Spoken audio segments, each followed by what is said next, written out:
പ്രിയപ്പെട്ട വിദ്യാർത്ഥി സുഹൃത്തുക്കളെ, കേരളത്തിലെ ഏക സെൻട്രൽ യൂണിവേഴ്സിറ്റി ഓഫ് കേരള അതിന്റെ 2025 PG അഡ്മിഷന്റെ ഭാഗമായിട്ടുള്ള ഓൺലൈൻ രജിസ്ട്രേഷൻ ഡേറ്റ് എക്സ്റ്റെൻഡ് ചെയ്തിരിക്കുകയാണ്. ആബിദ് ടോക്സിന്റെ പുതിയ വീഡിയോയിലേക്ക് സ്വാഗതം.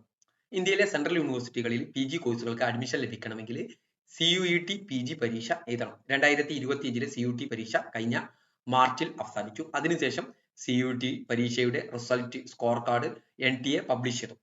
അങ്ങനെ റിസൾട്ട് പബ്ലിഷ് ചെയ്തതിനു ശേഷം ഓരോ സെൻട്രൽ യൂണിവേഴ്സിറ്റിയിലും അഡ്മിഷൻ ലഭിക്കണമെങ്കിൽ അതാത് സെൻട്രൽ യൂണിവേഴ്സിറ്റിയുടെ ഓൺലൈൻ പോർട്ടലിൽ രജിസ്ട്രേഷൻ ചെയ്യണം. അതിനുശേഷമാണ് വിദ്യാർത്ഥികൾക്ക് അഡ്മിഷൻ നൽകുക. അതിന്റെ ഭാഗമായിട്ട് കേരള സെൻട്രൽ യൂണിവേഴ്സിറ്റി 2025-26 അധ്യയന വർഷത്തേക്കുള്ള PG അഡ്മിഷന്റെ ഓൺലൈൻ രജിസ്ട്രേഷനുള്ള ഡേറ്റ് ഇപ്പോൾ എക്സ്റ്റെൻഡ് ചെയ്തിരിക്കുകയാണ്. സെൻട്രൽ യൂണിവേഴ്സിറ്റി ഓഫ് കേരളയുടെ വെബ്സൈറ്റ് www.cukerala.ac.in രജിസ്ട്രേഷൻ ജൂൺ 8 വരെയാണ് എക്സ്റ്റെൻഡ് ചെയ്തത്.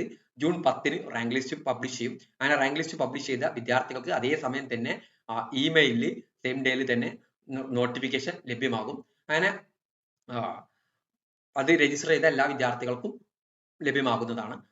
ഇനി അതിൽ വിദ്യാർത്ഥികൾക്ക് താല്പര്യമുണ്ടെങ്കിൽ ജൂൺ 12 മുന്നോടിയായിട്ട് ഇമെയിൽ മുഖാന്തരം ഇൻട്രസ്റ്റ് കൺഫേം ചെയ്യാവുന്നതാണ്.